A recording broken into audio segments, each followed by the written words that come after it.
This Raw Vision video is brought to you by Metro Solar, proud partner of the Richmond Football Club. The leadership group, you did turn it around and obviously won those 9 games in a row.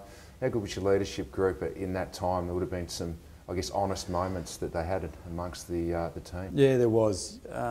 Trent, I think, really stood up for us as a captain of our footy club. He's really proud of his club and really proud of his family name being Richmond, and really started to set the scene with regard to what he did well. Although the results weren't going our way at that stage, I think that was where the foundations were certainly set. Well, you would have been proud of the boys as that momentum grew, and the 9 wins in a row, it certainly captured the imagination of a lot of people in the footy world. You had to have been pretty proud with them to be able to turn that around.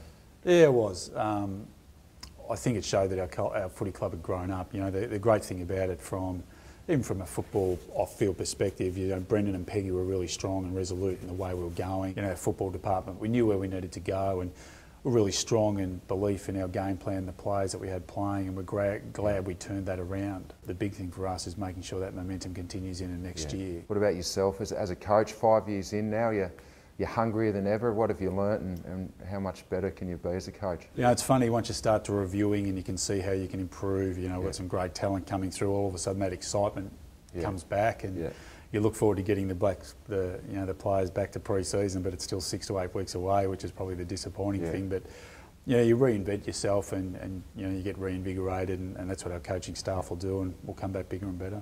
You talked about Rance being injured, and then Deledio and Marriage, but gee, they were all really good in the second half of the season. You'd be just wanting a big pre-season out of those 3 now. They're so important to the team. Yeah, they are, obviously.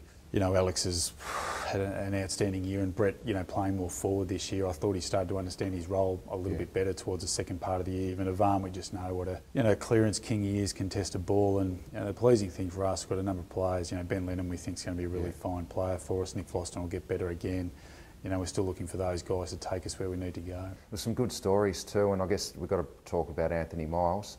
Really, I guess this time last year you just picked him up as a rookie. You would have had no expectation that he could have done what he did by the end of the season. No, he exceeded our expectations, and I think the majority of people within AFL circles would say the same. And he's got one thing that you can never take away: the ability to compete, the ability to win the ball. And he's terrific, and it was a really tough decision because he was playing some really good football at the start of the year, and we had to make a decision about who we're going to upgrade. And it was basically between Oren Stephenson and Miles at that stage. But we thought with Ivan going down, obviously we needed the ruck protection. But sliding doors, so to speak. If we had 1 more games with him playing, who's to say? But we've been really impressed. He's a strong character, got great leadership, and just one of those guys we're really pleased to have at our footy club.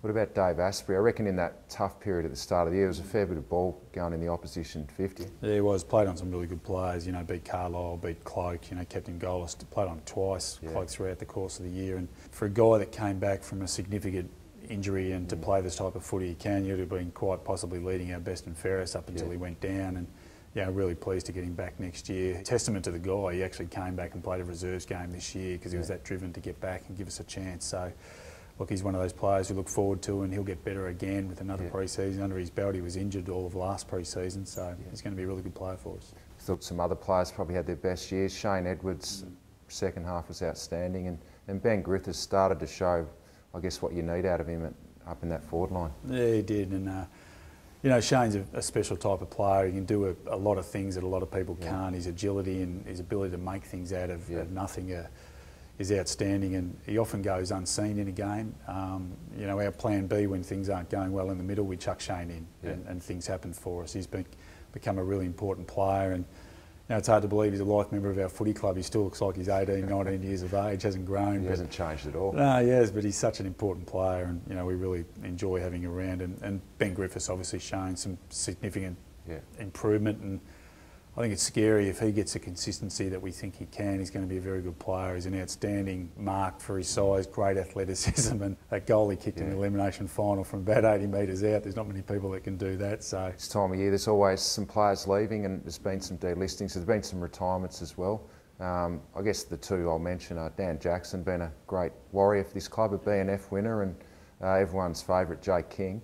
I'd be sad to see him go. Were you, or are you happy to see Jake go? I was bloody happy to see Jake go. No, he...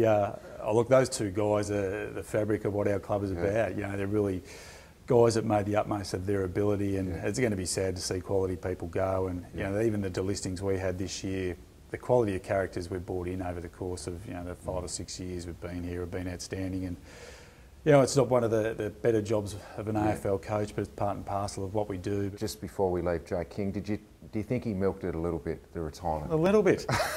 I'll never forget, he walked into my office and said, "Listen, I just want this to be low key." Jake King and low key don't just belong in the same sentence. But he actually believes it when he says it. Yeah, I know. He thinks he's doing everyone a favour by just walking away. But he's in the office today. I still can't get rid of him. He's unbelievable. A few changes, I guess, on the coaching staff as well. And you'd be sad to see Danny Daly go. A lot of people would know a lot about Danny Daly, but he's another one of those guys who've been pleasured to have within our footy club. We wish him all the best in Brisbane, but he'll be sorely missed. That's for sure. But we bring in a really diligent young coach in Ben Rutten, who's been preparing for this for a long period of time. We've had 2 interviews with Ben, and incredibly impressive guy. He's going to bring a wealth of knowledge to our defenders, our key position players as well. So we're very fortunate to have him, and glad he picked the Tigers. Did you give Lepper a call and just say, "What are you doing, stealing my coaches?" or not? Yeah, we did have a bit of a laugh sort of thing, but it's always part and parcel. Lepper, a bit the same as me when I came across from Hawthorn. You like players that know your system and what you're going to implement. And Danny made the choice for family reasons as well. He loves the sunshine up there. He's got the olive skin, Danny. No, he hasn't. But he's going to burn terribly. He's going to keep a hat on up there, Danny. Yeah, but Lepper stole one from us, so we'll just make sure we get one back going the other way. I'll enjoy your break and good luck with that. Richo, you too. We look forward to next year. No, thanks, mate. We're already looking forward to it. We've licked our wounds. We move on pretty quickly, but we look forward to bigger things in 2015. Thanks, Timmer. Thanks, mate.